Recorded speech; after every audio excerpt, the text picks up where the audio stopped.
Hi guys, and welcome back to my channel. So if you have been following me on my Instagram stories, you already know what today's topic is gonna be about. And for everybody who is not following me on my Instagram, PS you should, we're gonna tackle pants today. And we're not just gonna tackle any pants, no, we're gonna tackle pants that are gonna be in my upcoming collection. They will be included as the finished pants, obviously, but I thought it would be quite nice for you guys to also have the opportunity to make pants yourself. So I will be giving you the pattern on my Etsy store. I will include a link down below.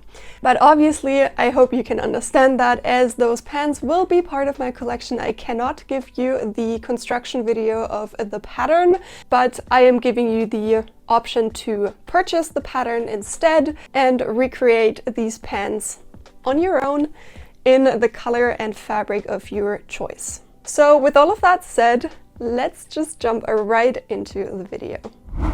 After you downloaded the pattern, you need to print it out according to my printing instructions and tape the whole thing together. Alternatively, if you have access to a CAP printer, you can also do that, which I prefer as I'm skipping the tedious step of taping all the sheets of paper back together. Either way, you'll get the respective PDFs for all of these options: DIN A4, DIN A0, and US letter. Cut out your size according to the size table. Make sure to mark all the notches provided in the pattern, as well as the dart in the back and the positions of the folds in the front. For that, I'm using my washable marker, which is the easiest way for me, as I can simply sew over this line and then when I iron it, it just magically disappears. If you happen to be between two sizes, take the larger one and size the pattern down where it doesn't fit. Best example would be hip is 100 centimeters, which is a 38. Or an M, and waist is 68 centimeters, which is a 36 or an S. Take size 38 or M and narrow down the waist to fit you. The difference between sizes is 4 centimeters at the waist, which means you can simply take in your side seams by 1 centimeter. That will add up to a total of 4 centimeters. 2 side seams, front and back leg side seams that is, and of course you have 2 legs, therefore 1 times 2 times 2 equals 4. When marking the folds in the front, I like to precisely mark the ends of the folds. In this case, the folds measure 9 centimeters, depending on how you measure though, with or without seam allowance. On the pattern, which is without seam allowance, it measures 9 centimeters, therefore I have to mark 10 centimeters as I have the seam allowance on the fabric obviously included. I like to just put needles through the piece to have a marker and then mark my lines and pin needles through to the other side to be able to mark that too.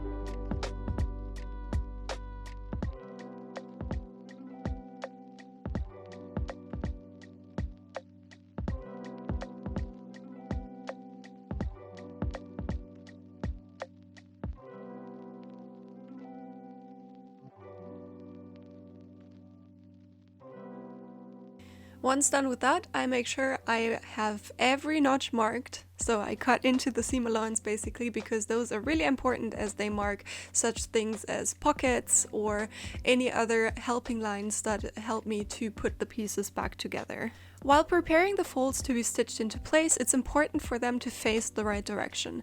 You want them to face towards the center front, so where the round shape is that I'm pointing at. Then you put line on top of line and pin the fold into place. I also put an extra needle in to mark the end of my stitching line, as these folds will be fixed by a top stitch all the way down to the 10 centimeters that you measured before.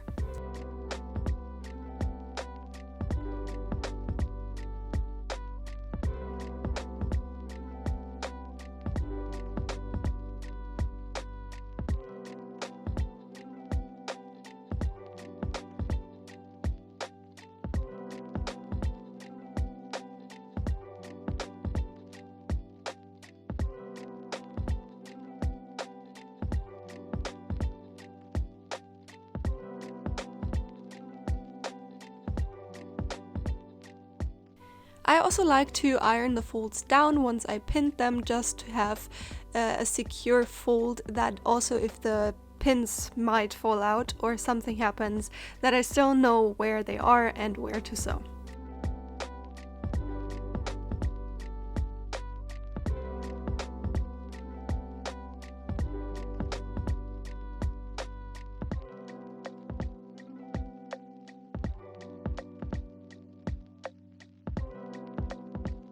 Once done with all the preparations, I sew down all the way to the 10 centimeter mark right next to the end of the fold so that it looks something like this. I continue with overlocking all the open edges of my front pieces, everything apart from the waistline, as this will be covered up by the facing. So of course you can overlock everything in the beginning and finish all the prep.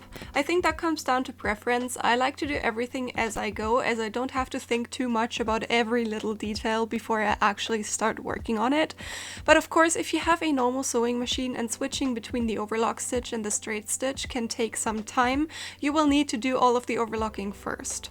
Speaking of overlocking, you obviously don't need an extra overlock machine, as most sewing machines have an overlock option already built in. If not, a simple zigzag stitch does the job as well. So you just saw me attach the fly piece to the center front. It's pretty straightforward. I also overlock this piece and then pin it to the center front. You should find a notch there which ends 1 centimeter above the end of the fly piece. Stitch to that point and don't stitch down the whole fly. Stop right there. This will be important later on. I also backstitch the whole fly. Now I can turn the fly towards the wrong side of my left front pant piece and iron it down. You will find that the seam allowance that goes further down after the fly ends wants to turn the same way as the rest as well. To prevent this, as the seam allowance is still needed to attach to the other front piece, I cut right towards the stitching line that should end in the notch mentioned earlier. I continue ironing everything down, which creates this kind of edge in the center front.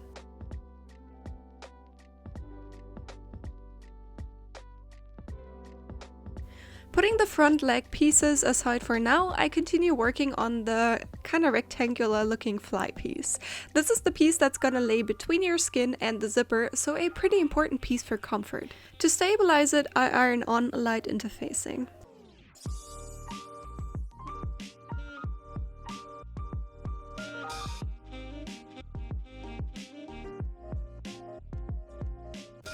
I then fold it in half and overlock the long edge and the angled edge. A small pro tip to do before overlocking this piece though, fold the piece right sides together and stitch down the waistline to turn the piece over.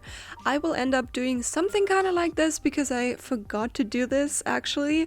It works either way, the way I'm gonna show you in a bit, and also the more correct way, or the rather preferred way, I guess, of doing it right now and then having not to worry about it afterwards. Regardless of what method you choose, it's zipper time now, so you will find a notch obviously on the other side of your pant leg as well, which you need to cut into 1 centimeter to the stitching line basically as well. Then take your zipper and lay it on top of the right center front. In case you're wondering, you always talk about left and right sides from the standpoint of the wearer of the pants. That's why it's the exact opposite looking at the pieces on the table right now, and it's kind of confusing, but the left side on the screen and the right side from the perspective of you wearing the pants.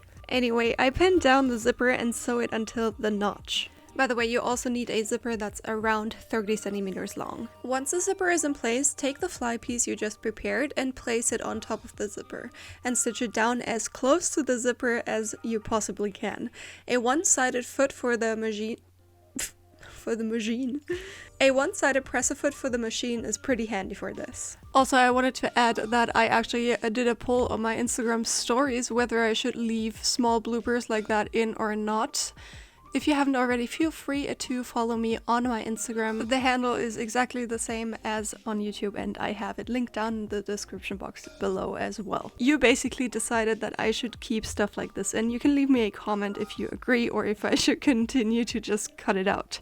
Coming back to the pants, once the zipper is in, I also add another stitch right next to the zipper to hold everything in place nicely. I also check if the notch is fine still and lay the seam allowance for the lower section on top of the zipper fly combo to sew the two front pant legs together. Now, starting to stitch the seam can be a bit tricky, as you need to find the end of both seams of the left and right pant leg that both ended in this notch. That's why the notch is so important. But I'm sure you're gonna be fine, and it should end up looking something like this. To be able to fix the other half of the zipper into place, I like to pin the center front as it should end up looking like. Then I kinda awkwardly grab the round fly piece that's attached to the left pant leg and the remaining half of the closed zipper. It needs to be closed, that's important, and pin them together. To sew, I make sure I only catch those two pieces, the fly of the left pant leg and the zipper. When sewing down the zipper, it's not necessary to sew closely to the teeth of the zipper, as the tension of you wearing it will actually hold it right in place. It just needs to be fixed to the fly.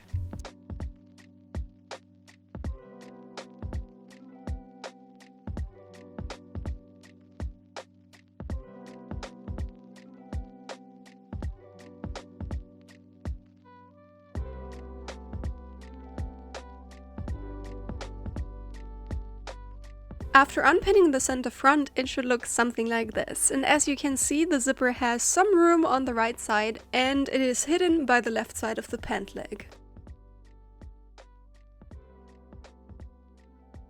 To finish the center front, I grab my fly, which is a stitching guide at the same time.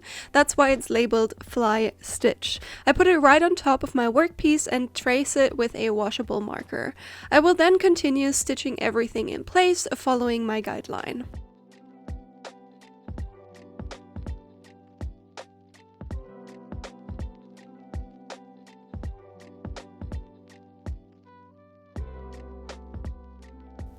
Now, before I go to my sewing machine though, I have some shifting to do again. I first put in a couple of needles to fix the overall position of all the layers into place. I then grab all the layers apart from the rectangular fly piece, as this needs to be kept out of the way for stitching. After carefully sewing along my marked line, I have the center front almost completed.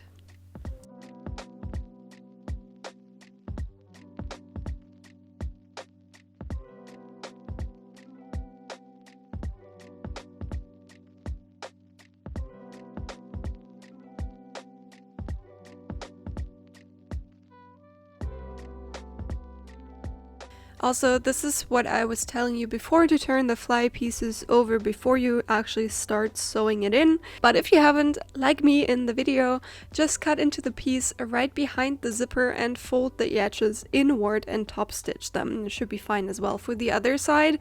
Before I actually went ahead and stitched down the fly, I turned the whole thing over until the 3 centimeter line, there's a notch there until then, and also have the edge completed for the left side.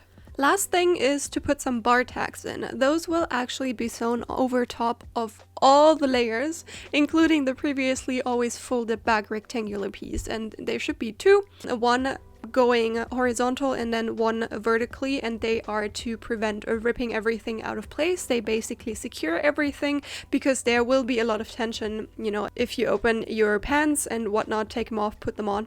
There's a lot of tension right where the 2 pant leg divide. That's why you put these bar tacks in.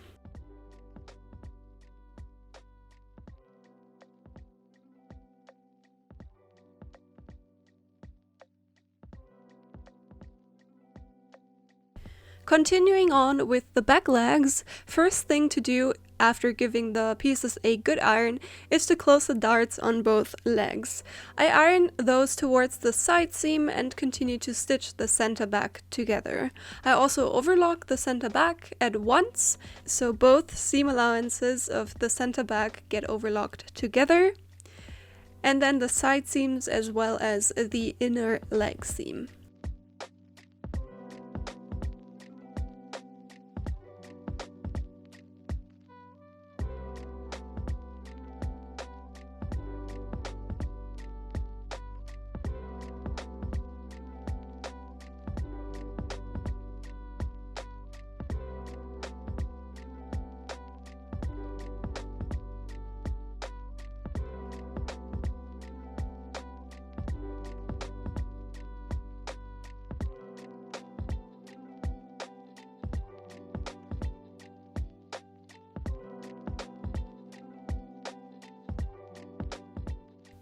Once that is done, I prepare everything for the pockets. I take some interfacing tape, which is about 1 centimeter thick, give or take, and iron it to the side seams until the pockets end, so there should be a notch there.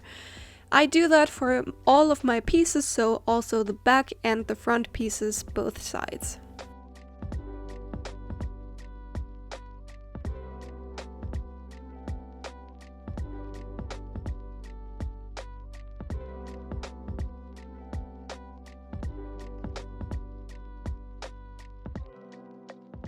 I then take my pockets and overlock all the edges apart from the waist. I lay the pockets right sides together with my front piece and sew them together until 1 centimeter before the pocket ends. That is again seam allowance, which is needed for another step in a bit. So you'll see you're gonna have to sew a bunch of stuff basically on the actual seam line, because there's always a 1 centimeter seam allowance on every piece, obviously. So you'll have to end 1 centimeter before the actual piece ends, because that is where the actual seam ends. I also give everything a good pressing. I press towards the pockets and then also backstitch that whole seam allowance so that it stays in place facing towards the pocket. I do that for every pocket.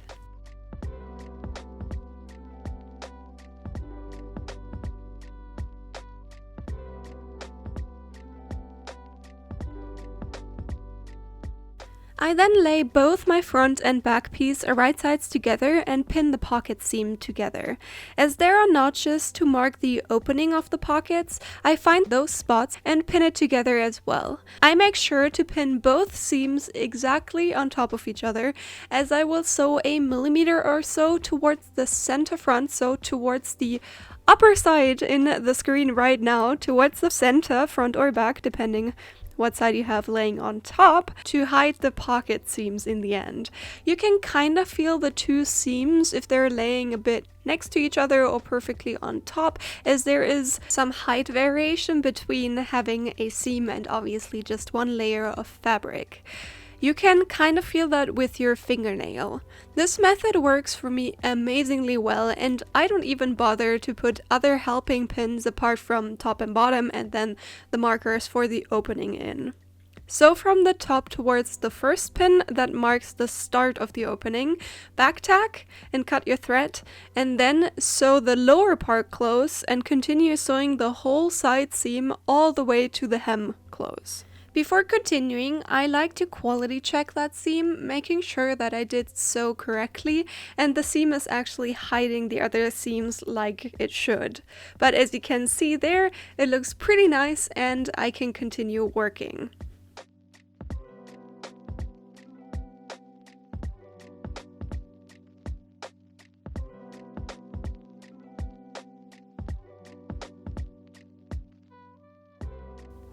The next step is to sew the actual pockets closed. That's simple enough. I just follow the curve of the pockets and end right in the stitching line of the side seam. I can then turn the whole piece over and put 4 more bar tacks in. Those lay horizontally and keep the pockets from ripping open after continuous use.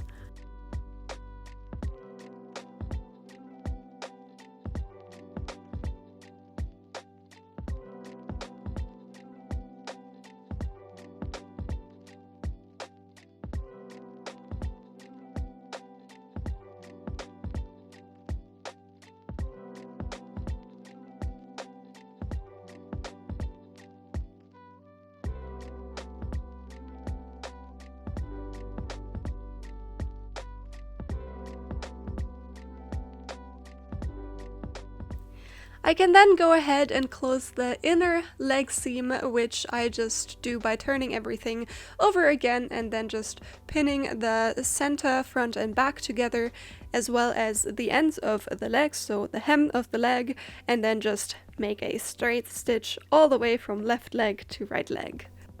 And once that is done, I give all the side seams, or the side seams and the inner leg seam, a good press. I also press the seams open so they lay better and it's not bulging anywhere where it's not supposed to. So if you laughed right now as well, you have a dirty mind. Anyways, I never said anything. iron the side seams open so that they lay flat and nice.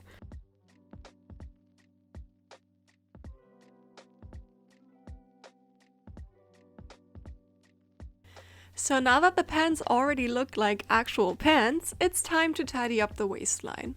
I take my facing pieces and stitch the center back together, overlock the seam and sew my label in place. I then stitch all side seams together, overlock all the remaining seams as well as the hemline. I then iron all the seams toward the center back and the center back seam in the opposite direction than the center back seam of my pants.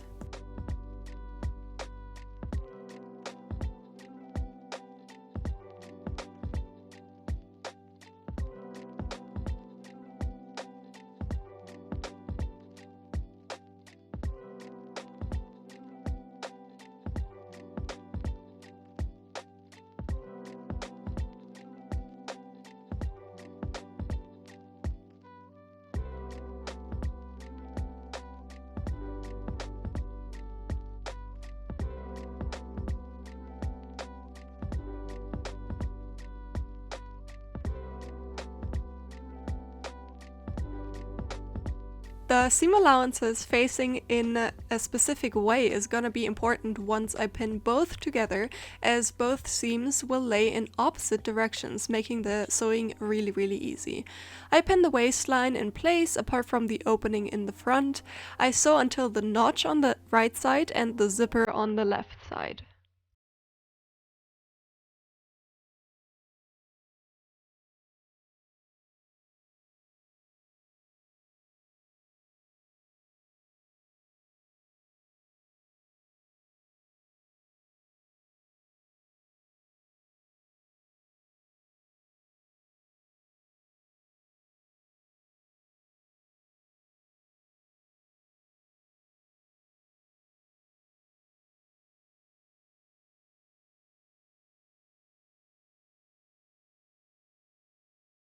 Once that is done, I backstitch the seam.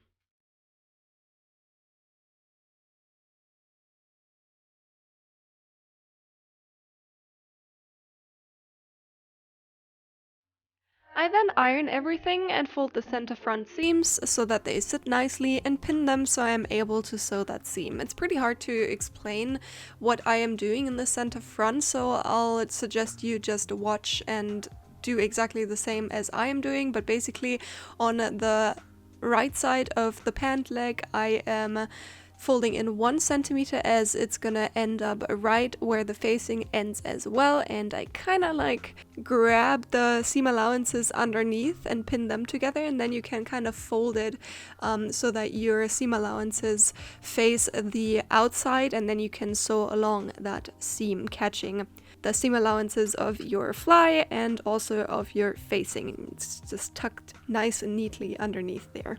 On the other side there will be a little bit more fabric left over, which you just tuck underneath there as well. It's about 4 centimeters. That is because there is the additional 3 centimeter broad fly piece that is basically shortening the facing that is needed. But you do exactly the same thing. You try to catch the seam allowance of the fly and then also of the facing and sew along that line, making everything neat and tidy.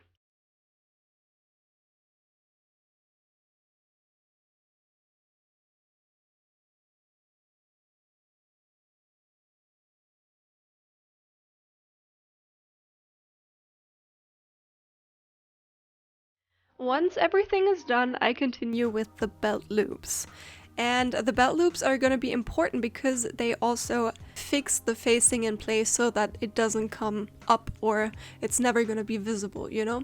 So I take both of the pieces that I cut out earlier and I give them a good iron before folding them in half and ironing them again.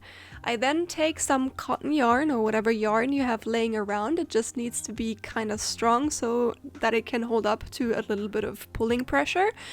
And I knot the end. I knot them twice. I lay it inside the loop piece and stitch over the yarn on the end, fixing the yarn in place on one end. That's why I put a knot there so that it doesn't come loose.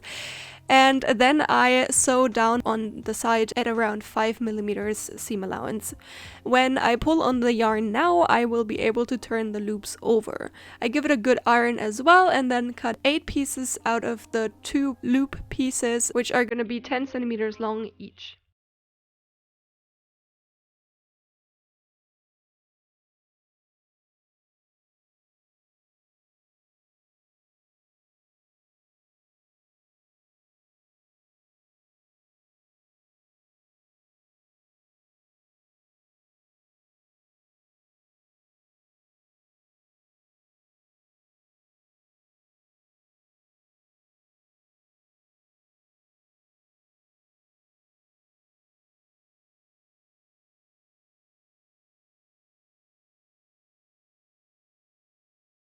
To protect the raw edges from frying, I overlock them, this step is optional by the way, and pin them in place next. The spots are right on top of the end of the fold seams in the front, so 4 loops get placed there, and then 2 on the end of the dart in the back, and 2 more loops each 4 centimeters towards the center back from the other loops.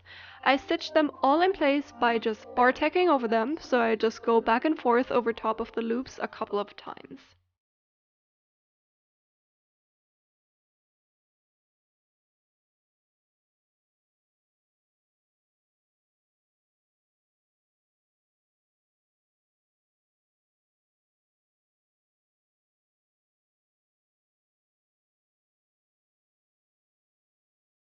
I then fold them upwards and fold 1 centimeter towards the inside and pin them 1 centimeter lower than my waistline.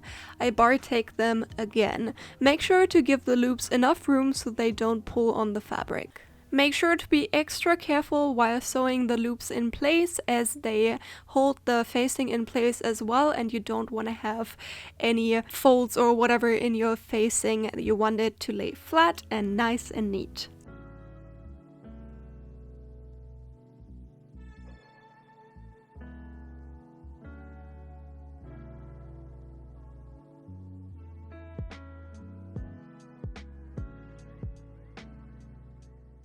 The almost last step is to finish the hem. I just fold the hem at 3 centimeters upwards and then iron everything.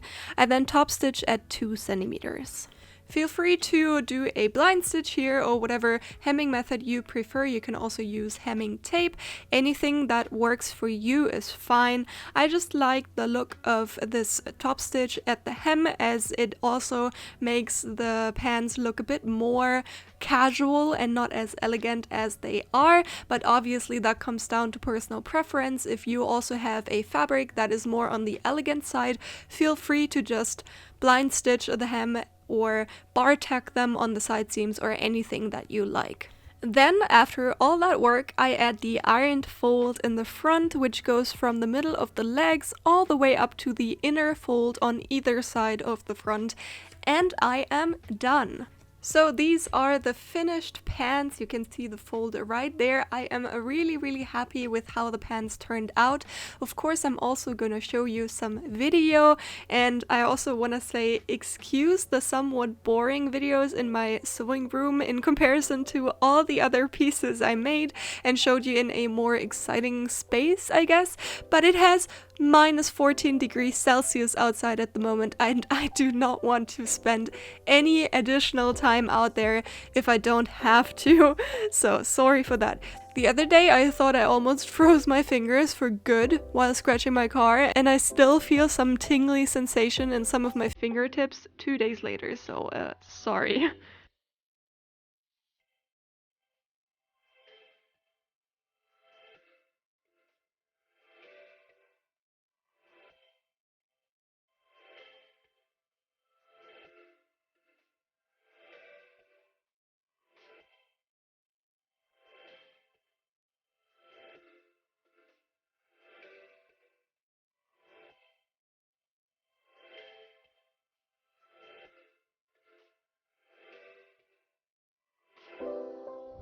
that's it for today's video. I hope you liked it, and if you haven't already, please subscribe to my channel and ring the bell so you'll get notified whenever I post next and you'll never miss a video. Also leave a like and comment. You would help me so much with that and support my channel as well.